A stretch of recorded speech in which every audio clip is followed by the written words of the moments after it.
You're tuned into Exercise for the Mind, where we give you the best tips on battling mental health with the strength of your body.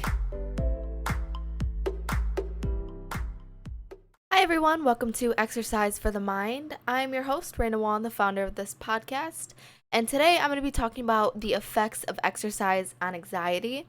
So just a disclaimer before I get started, I am not a professional. This is all coming from experience and research, not expertise. So jumping right in, the first bit of research I did was on Harvard Health. So a few of the statistics for anxiety are as follows. So 1 in 5 adults over 18 have anxiety. 1 in 3 teenagers have anxiety. And anxiety is also, it's a gateway illness. So it can lead to other mental illnesses such as like depression or any kind of like dangerous thoughts, I could say. So aerobic exercise, which is any kind of like movement that gets your heart rate up, has actually been proven to decrease anxiety. And this is because of a few different things. So number one, exercise can distract you from whatever you are anxious about. So say you're having a panic attack, an anxiety attack, and you really feel like you can't do anything or like you can't function when you're exercising or doing any task for that matter, that doesn't correlate with that trigger for the anxiety, you're going to be distracting yourself. So exercise is a big thing because it's more than just your mindset. Like, it's your physical body that is going to do something. So that action itself, that distraction for the body, helps to distract the mind as well and ease a lot of those different tensions that you can be thinking of. Exercise also eases muscle tension, which lowers the body's anxious tension. So I know, like, my boyfriend's sister, so she holds a lot of her stress or anxiety in her shoulders. So she'll get she'll get tense in her shoulders. She'll feel them kind of cramp up, and I know a lot of people feel it in like their hips or like different parts of their body, but anxiety can really lead to your body being tense, and exercise can actually ease that muscle tension to relax not only your body but your mind as well. So exercise will also change your brain chemistry, which is another way that it can combat anxiety. So when you exercise, you increase your serotonin, which is an anti-anxiety neurochemical. So every time you work out, your body releases serotonin, which is like a scientific way to change what your brain is feeling in that moment. So it may not completely shut out the anxious thoughts, but it will negate them in a way and help them, like, ease them a bit. And then it also allows you to feel relief for a duration after your exercise. It's usually short, but it works as like how aspirin works for a headache. So you do exercise, it'll work for 4 to 5 hours. You may get those anxious thoughts again or those anxious feelings, but it acts as an instant fix for any kind of like anxiety that you're feeling in a moment. And then regular exercise also creates a resilience against anxiety attacks, because you're teaching your body not only to push past the pain, but you're also like teaching your mind to push past the pain. So like every single time you do a rep or a set that you maybe feel like you couldn't do before, or maybe you feel like it's a little too hard that day and you do it anyways, it's creating that resilience that will push you, and it will transfer over to mindset too. So like once you get used to pushing past your limits and pushing past the uncomfortable points, that will translate over to your mindset as well. And then exercise is essentially always the first step towards prevention and management of chronic diseases. So that's why you see a lot of PT. That's why you see a lot of different physical therapy like methods for different issues or different chronic illnesses. Exercise has so many benefits for so many different things, whether that's mind, body, whatever it is. Exercise can help a lot.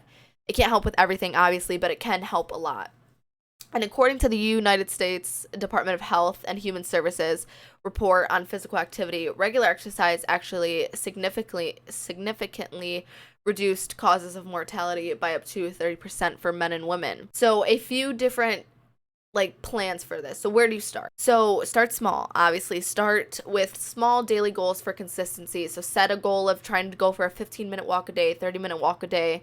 I know I talk a lot in my podcast about starting small, and it's truly so important because you have to build up that resilience.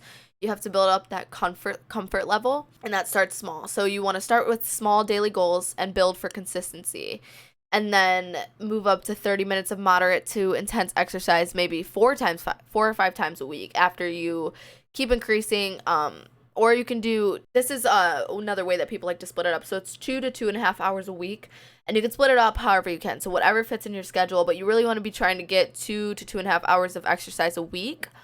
to really see these benefits long term and to the most beneficial way. And then exercise also improves confidence, which can decrease reactions and anxiety inducing social settings. So when you're in a setting where maybe you're a little self-conscious, if you go to the gym and you build up that body, like that self-love, even if your body isn't exactly where you want it to be, even if your appearance isn't exactly where it wants to be or where you want to be, or even if your mindset isn't exactly where you want it to be, exercising and working on yourself gives you a great load of confidence and a great load of feeling accomplished, and that can oftentimes prevent anxiety in social settings. So being nervous that people are looking at you, being nervous that people are thinking different things of you, because you have a lot more body confidence and more confidence in general, which can help relieve those anxiety inducing situations.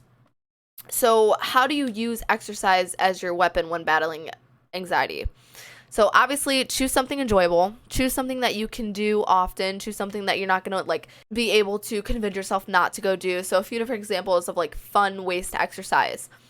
There's yoga. I personally love yoga. Yoga is my go-to whenever I don't really feel like working out, but I know I need to, or I know that it will help me benefit me for the day. I always do yoga because it's very low impact. It doesn't take a lot. It feels great afterwards. It feels great during, and it's super easy. You can do it anywhere. So yoga is definitely my top thing that I recommend for everyone. And then there's also running. So running can be done anywhere. Running isn't for everybody, but for who it is for, it can be quite enjoyable.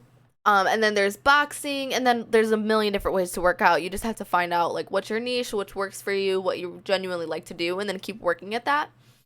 And then when you're working out, so you want to work towards heart rate at first. So use some kind of monitor or measure yourself. So you can either find your pulse and measure that, or you can get an Apple, or use some kind of Apple Watch, Fitbit, whatever you want to use to measure that heart rate.